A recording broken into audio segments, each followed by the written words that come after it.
Hey, what's up, guys? My name's Alonzo Wilkins. What are these? They're freaking endorsements. Anyway, my name's Alonzo Wilkins. Most of you guys know me from class. The rest of you guys know me from class.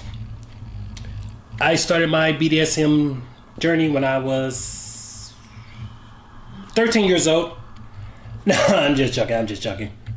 Unless, you know, you're into that type of stuff, then meet me after class. Freak. Anyway, today, for my final project, I decided to interview on the subject of BDSM. So, I have two lovely guests. Lieutenant Softbottom. Thank you guys for coming out. What does BDSM means traditionally? And what does it mean to you? BDSM. Where do I start? BDSM means safe, sane, consensual, dominant, submissive play between two people. Traditionally, BDSM means bondage, discipline, dominant, sadism, submission.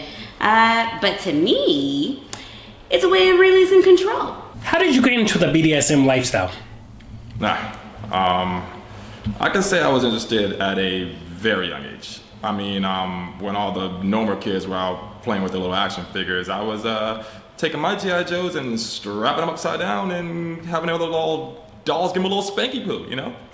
My influence at a young age were probably from my Playboy and Penthouse comics that I got from my dad. He would leave them around the house and stuff. He even actually covered the entire upstairs hallway with just photos and comic strips of all kinds of magazines.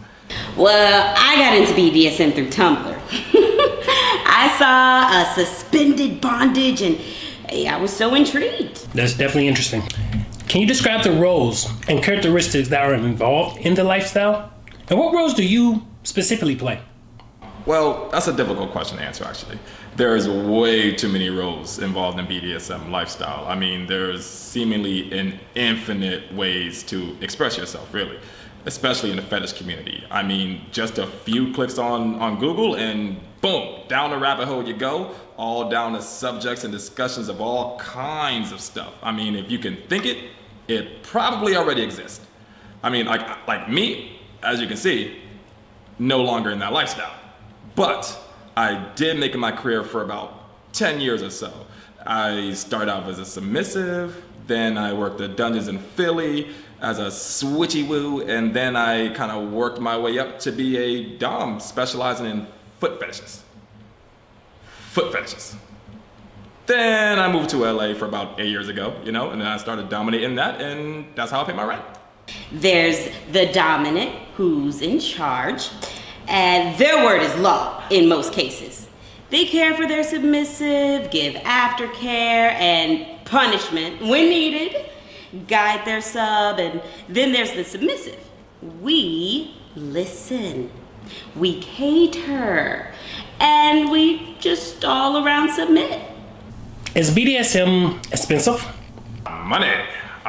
Let's see. Well, no. BDSM doesn't have to be expensive, but like with a little creativity and some Googling, you can find ways to safely do what you gotta do, you know, fulfill your desires. But like if you do have a little bit of money, whoa!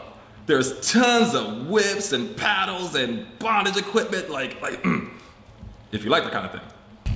Is 50 Shades of Grey a good or bad representation of BDSM? Now, what's that? Is that something the kids are doing? What's that? 50 Shades of Stupid? I think 50 Shades is a poor interpretation of the lifestyle, in the sense that the lifestyle isn't just chains and whips and kinky sex. It's a lifestyle. Some of us live this way 24/7. However, I mean, I like it in the sense that it introduced a lot of people to the lifestyle. Many people opened their horizons and stopped seeing the lifestyle as taboo and started accepting it. What advice would you give anyone looking to I don't know, maybe join this lifestyle? Ah, well, no, that's simple. You can just join some online groups, you know, some Facebook groups, some parties. You can go to some meetings, some hookups, you know, just talk to people, you know. But, you know, one thing I would not do is just jump into the deep end and have whoever spank you the first person you meet. You don't do that. You interview, you talk to people, you find out the details, and then, yeah, just go on your safe journey from there. Be open to trying soft limits. You know, some things will surprise you. And your kink is nothing to be ashamed about. I mean, unless you like humiliation. Then in that case, be ashamed, you dirty one. How does one talk about BDSM to potential partners?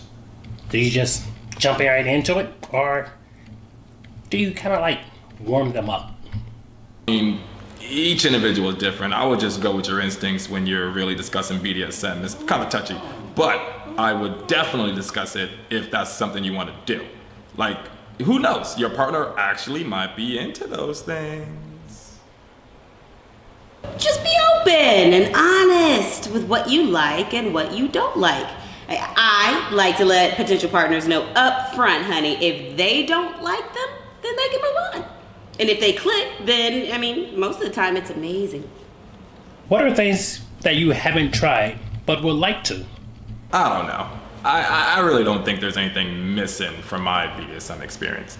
Like, I mean, me personally, like, I've managed fetish clothing, I've owned toy stores, like, I've had play parties, like, I've organized large fetish nightclubs, I've modeled, I've subbed, I've dommed, I've lived submissive, like, I even have my own submissive. I'm good. Well, I haven't tried double penetration, and I would love to try it. However, Daddy isn't a fan of sharing, and it's not something that I need, so I can do without. For now. What are some common misinterpretations that people get wrong about this lifestyle? Who haven't done the research. They always assume that the submissive are actually being abused or taken advantage of for some reason. Crazy. The truth is, the sub is actually the one in charge. Cause like the dom won't do anything the sub doesn't like. It will defeat the whole purpose. All doms are stone cold and unloving and only want to abuse their partners. Stupid. What is something that you want to let people know about the BDSM community? Be smart and safe. Probably the biggest thing. I mean, keep your eyes open, especially if you're submissive, and just don't do what everybody wants you to do. You know, it's about your pleasure. You have to take control of your pleasure. And just like any other community, there are good and bad people, you know? So be safe, be smart, and have fun. In my experience, the BDSM community is a very welcoming one.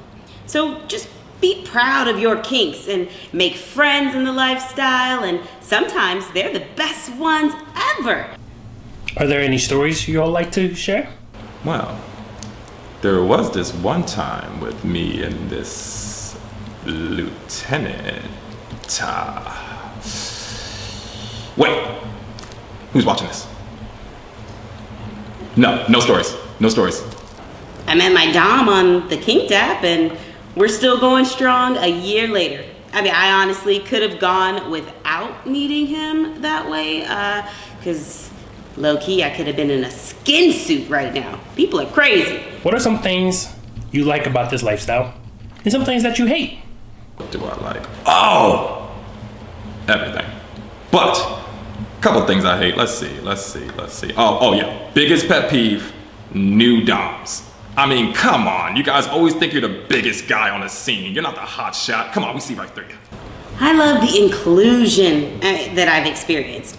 I hate the fact that just because of my skin color, you know, sometimes I get called a fake or a fake sub, or it's just freaking annoying. Are there any last things that you'd like to share with our viewers?